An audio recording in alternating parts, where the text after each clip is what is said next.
শ্যামবাজারে vote প্রচারে মুখ্যমন্ত্রী মমতা বন্দ্যোপাধ্যায়।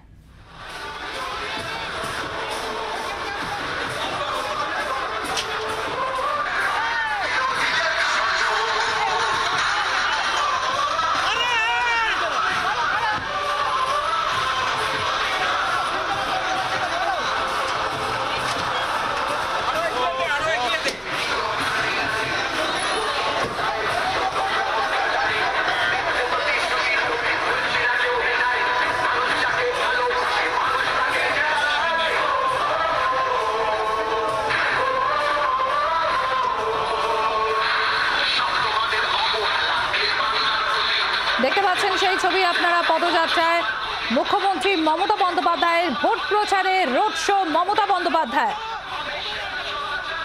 শেষ লগ্নের প্রচার, শেষ দফা ভোট শনিবার অর্থাৎ 1 জুন এবং তার আগে শেষ দফার প্রচারে মমতা বন্দ্যোপাধ্যায়।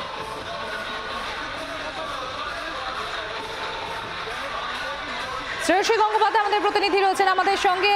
শ্রেয়সী, গতকালই আমরা দেখেছি এই শ্যামবাজারে প্রধানমন্ত্রী নরেন্দ্র মোদী তিনি রোড শো করেছেন এবং আজ শ্যামবাজারে মুখ্যমন্ত্রী মমতা বন্দ্যোপাধ্যায়, অর্থাৎ শেষ দফা ভোট, সপ্তম দফা ভোটের আগে নির্বাচনী প্রচারে যুযুধান দুই পক্ষই।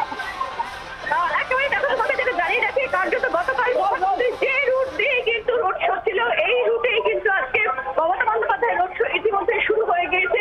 শ্যামবাজার মোড় থেকে সেখানে আমরা দেখলাম যে নেতাজির মূর্তিতে মাল্যদান করেন মমতা বন্দ্যোপাধ্যায় এবং তারপরে সেখান থেকে তিনি রোড শো করে একই রুটে, অর্থাৎ যে রুটে গতকাল প্রধানমন্ত্রী নরেন্দ্র মোদী তার রোড শো হয়েছে, সেই রুটে কিন্তু এই রুটে মমতা বন্দ্যোপাধ্যায়ের রোড শো চলছে এবং এক্ষেত্রে সিমলা স্ট্রিটে বিবেকানন্দের যে বাড়ি, সেই স্বামীজির বাড়ির সেখানে গিয়ে কিন্তু সেটা শেষ হবে, অর্থাৎ যেখানে গতকাল শেষ হয়েছিল সেখানেই কিন্তু কার্যত শেষ হওয়ার পরিকল্পনা রয়েছে।